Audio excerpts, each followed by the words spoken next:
There's no doubt that many fantasy authors take a long time to finish their series, and I'd say that currently the two most popular unfinished fantasy series that fans have been the most impatient about include Martin's A Song of Ice and Fire and Rothfuss's The Kingkiller Chronicle, the latter being one of my favorite series. I've made a lot of theory videos on it, and I'm currently hosting a Kingkiller read-along on my Discord server. The first book, The Name of the Wind, released back in 2007, and it was a huge success, often being considered the debut novel of the decade. Its sequel, The Wise Man's Fear, came a bit later in March 2011, meaning that this month marks the 10th anniversary since the last addition to Rothfuss's series. These two books, along with the novella, has made Rothfuss one of the current most best-selling living fantasy authors, and they've sold over 10 million copies. Now, I'm assuming at some point this year we'll be getting news about a 10th anniversary edition for the second book to go with the beautiful Name of the Wind anniversary edition,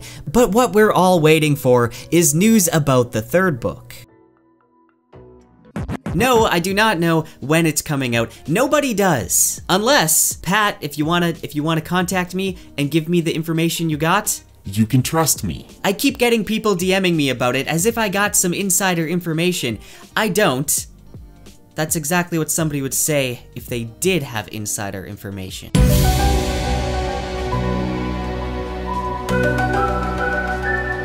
Back in 2020, there were a ton of clickbait articles saying that the book would release in August 2020. That was a lie. That was literally just an Amazon placeholder date. We've seen them do that plenty of times before, and with other books as well, and Pat himself has said that if he has any news, he'll announce it on his blog or on Twitter or whatever. So don't fall for clickbait articles. Anyway, the purpose of this video is not to bash on Pat for taking his time, and it's also not to blindly defend Pat either. I might as well just give my opinion to get that out of the way.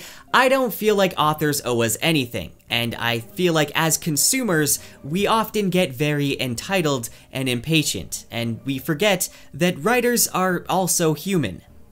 Unless you're Brandon Sanderson, I am now fully convinced that he is an unstoppable government writing machine. My point is, you never know what's going on in someone's day-to-day life, and I would rather have a book that has a good, worthy ending than have a mediocre book that feels like it's been rushed and the author isn't happy with it. There's plenty of other books to read in the meantime. The main point of this video is to go over the history of all of the leaks and rumors, as well as some of the new information that we've been given, and then I'm going to end it by going over a checklist of all the things we can expect to happen in the Doors of Stone. So is the Doors of Stone already written? Yes and no. It's complicated. After The Name of the Wind was published, Pat had said in early interviews that he had already written them, so we won't have to wait forever for the books to come out. They'll be released on a regular schedule, one per year. His next two novels are already good to go. That didn't age well. As you know, The Wise Man's Fear didn't come out in 2008 as planned, it came out in 2011. However, since then, Pat stated that I was an idiot. I had just been published for like 2 months, and I had no idea what I was talking about. So while yes, he did finish his first draft for the entire Kingkiller Chronicle trilogy back in 2000, it was just the skeleton of a complete narrative. It changed substantially since. Is the incorporation of new ideas stalling your writing? No. The problem is I wrote the whole thing, and then I worked on the first piece of it, turning it into The Name of the Wind for years, like years and years and years. And then we sold it to the publisher, and then I revised it more, and I didn't go on and change the rest of the book. And then I worked on Wise Man's Fear for a long time, and there were a ton of problems with it, and it didn't match up with the first book anymore in a lot of places because I'd changed so much and improved it, and characters had been added and character stories had been developed and expanded on. So then I had to do all of that. Plus I was a better writer then, so I really fleshed things out and did a bunch of stuff. Originally, what was the third part of this huge story, you know, a lot of it was written so long ago. I was not as good a writer, you know, and even the parts of it that are good writing didn't match up with the parts of the book that I had changed to make the story function better. Rothfuss's problem was that he overpromised. After stating that the books were completed and would be released annually, he later realized how much work needed to be done, and the perfectionist in him led to years and years of revision and fine-tuning. Now, he's also dealt with a lot of stress since his books were published. Both his mom and his dad passed away, and he's also dealt with a mood disorder disorder, as well as anxiety and depression, not to mention he started a family and became a father. And he's talked about how the pressure of writing book 3 messed him up for a long time. All of this has obviously hindered his progression on it. How am I enjoying the process of writing the third book? Actually writing it is usually good and fun. I enjoy the process of writing. The pressure of it is not good. In a recent interview, actually just this month, I'll have it linked down in the description, he says, "I only get to do this once." We all saw the third Matrix movie, and you know I could effectively travel backwards in time and ruin this thing that so many have enjoyed, so I'm obsessing about that. He later says, "I wish to hell I could have already given you book 3 a long time ago, and by you I mean everyone out there, and I'm sorry." And he goes on further to talk about dealing with toxic aspects of the fandom and how he's kind of over it, and he's able to handle that a lot better. Now, from my experience, I've met a lot of amazing people on the Kingkiller subreddit and the Crockery Discord server, but there's also, unfortunately, a lot of toxic people. There seems to be a lot of people in this fan base that are just very angry that the third book isn't out yet. Yesterday, you said tomorrow, so just do it! Rothfuss has been sent death threats, he's been stalked online, he's been criticized for streaming video games and running his charity drives at Christmas, and even for spending time with his kids instead of writing. They're angry that he's made appearances at conferences and Comic-Con and has generally been having a more active online presence. They're angry he's worked on board games and all types of other merchandise, which, to be fair, it does seem like he's milking this series for all it's worth. Even if he mentions other writing projects, they're angry that he's not writing enough of what they want to read. And I believe this has soured his relationship with his fans. There's been a couple times on live streams where he did come off as pretty rude when asked about the third book. And I don't think that was the right way to react at all, but I also can't imagine dealing with that amount of pressure and anger from your fans, especially when you're also dealing with your own mental health. Now, the most common worry that I hear, at least from people commenting on my Kingkiller videos, is that people worry there's no possible way he can wrap up the story in one final book, or they're worried that he doesn't know how to end it. Pat, with as much as you've added to the books during revision, is there a danger of book 3 becoming too large for one volume? No, there isn't. You said you had the ending in mind way back in the day. Has that ending changed? No. Have you considered splitting book 3 into more books? No.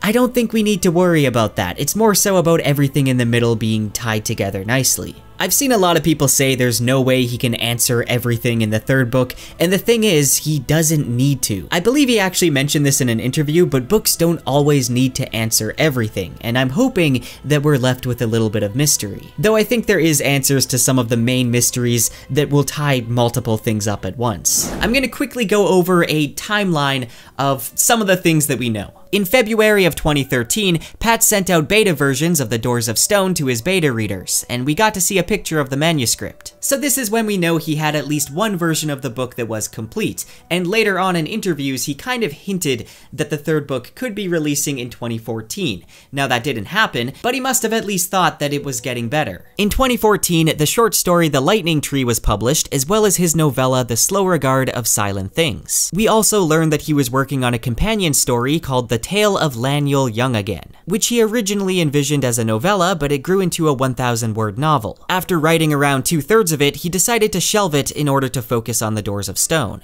In 2015, The Hollywood Reporter announced that Lionsgate had won the rights to adapt the Kingkiller Chronicle for the screen. The complex deal involved the development of multiple movies, a television show, and a video game. A while later, in 2017, the TV adaptation landed at Showtime, with Lin-Manuel Miranda attached as executive producer. And since then, Rothfuss and Miranda have become good friends. Now, the TV show was planned to be a prequel series following two traveling musicians from the Ademaru. However, in 2019, Showtime passed on the deal, and now it's being shopped to other networks. We know that Rothfuss has plenty of ideas to expand the world of Temerant, and he's mentioned that while Book 3 will be the ending to this trilogy, it will not be the final book in this world. In fact, it's a prequel for a future series. Which would be a lot more exciting if we did have some sort of update on the third book. It does make sense. Kvothe is telling his story about the past, and there's all this stuff going on in the present day, so I'm assuming his next series of books is going to pick up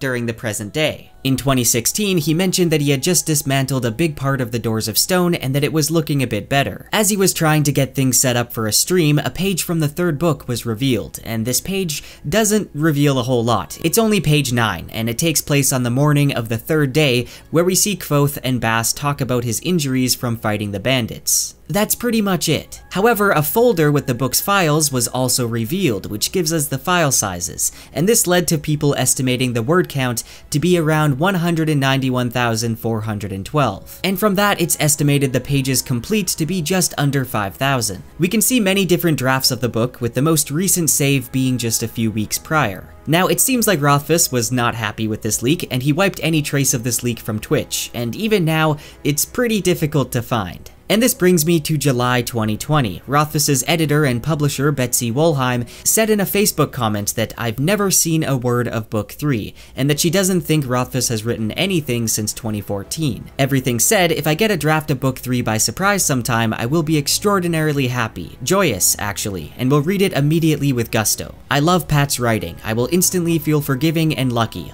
to be his editor and publisher. Now, even if that's true, I do feel like it's a bit unprofessional for an editor to be talking about that on social media. Now, since then, Rothfuss has actually been a lot more open about answering fan questions about Book 3, and he said that he feels a lot better about his writing this year than he did in 2020, and he's overall just in a better headspace. I managed to square away certain elements of my life that leave me with enough emotional space to do more work and have it be better work. He also revealed the current part of the book he's working on involves a Barrow king named Phaeja, the first king of Vintas. And he showed off a new coin that you can find on Shire Post Mint. I went over all of this in detail in a previous video if you want to check that out. So Pat runs a charity. He's got hobbies and he's got a family with 2 young kids that require a lot of attention, and he's also written 2 big books, and he's written a handful of short stories and is also working on a companion standalone novel. And he's still got plans to finish the 3rd book, as well as hopefully write another series in the future. Yeah, I think it's understandable to be a little impatient, but at the same time, I think people need to calm down with the fact that he's still not satisfied with Book 3. He feels terrible that it's not out yet, and he's still working on it, even if slowly. So just, I don't know, read something else. Anyway, for the last bit of this video, I'm going to talk about everything we can expect to happen in the Doors of Stone. First of all, Kvothe has to kill a king. There's a lot of speculation as to who this king is, and that's a topic for a whole nother video. We also need to get some sort of conclusion as to what's going on with the Chandrian, the mysterious, cursed, and possibly immortal group of 7 who serve as the main antagonists. We also need to get some answers about the Holy Order of Amir. We know that there's an order of them that were believed to be founded by the Tellin Church, but we also know from Felurian that the original Amir were not human. I'm hoping we're gonna learn what the heck that's about. We also know he needs to steal a princess from a sleeping Barrow king, which once again I made an entire video on who this sleeping Barrow king is,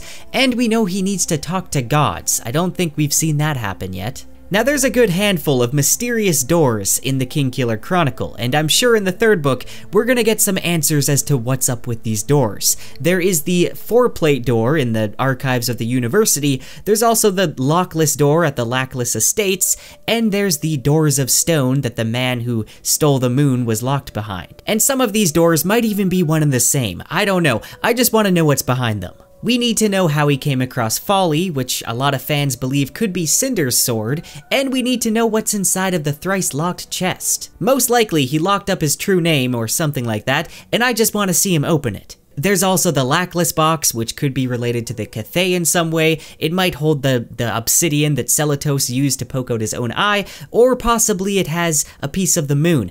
We don't know, but we need some answers. We pretty much know for a fact that he's going to confront Denna's patron, because he swore an oath that he wouldn't. And considering he's got the tendency to mess everything up, we know he's going to break this oath. He swore it on his name and his power, and he swore by his good left hand. And in the Waystone Inn, we know that he no longer has his name or his power, and his left hand is injured, and he's no longer able to play music. So yeah, he definitely confronts Denna's patron, which many fans believe could be Cinder. We also know that he's probably going to meet Scarpy again, considering that the chronicler mentions that him and Scarpy are friends, and we need to figure out how he met Bast, because that's kind of a big thing. And what exactly is he teaching Bast? Also, Bast needs to meet Denna. Now, if you've read closely, then you know it's basically a fact that Kvothe's mom is actually Natalia Lackless, and judging by Kvothe's hair and color-changing eyes, I don't think Arladin is his real father. In fact, I think that he's either part Fae or perhaps related to Eax or Ilian. And of course, we need to know how he screwed the world up so badly, and if he's presumably going to try and fix it. But maybe not, since we know this is a tragedy, and we need to figure out exactly how this story ends in tragedy. He is a man waiting to die after all, and I kinda have the feeling that perhaps he will die in the third book. Now, I'm probably forgetting a few things. I think in the future I'll make an entire prediction video on the Doors of Stone, but let me know down in the comments if there's anything that needs to happen in the third book that I didn't mention. It's almost March, baby! The